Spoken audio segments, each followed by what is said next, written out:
കുട്ടികളെ പിരിച്ചൊരു ആട്. നിലവിൽ കുറച്ച് പാലുണ്ട്. നല്ല തീറ്റും വെള്ളം കൂടിയുള്ള വളർത്താൻ പറ്റിയ ആടാടാ.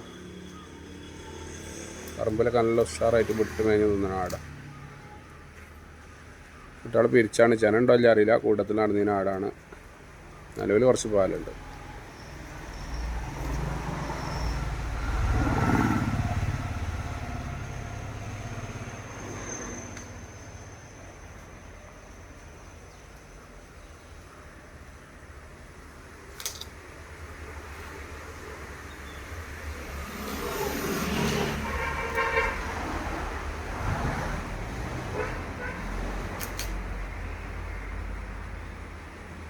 വരട്ടാ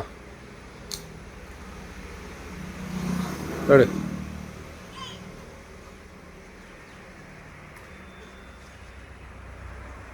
കൂട്ട് കൊണ്ടേട്ടാ പോട്ടെ. കൂട്ട് കൊണ്ടേടേ പോട്ടേണ്ട്. ഏലിയും കൊണ്ടേടെ പോയിക്കോ. കയറടിച്ചോ.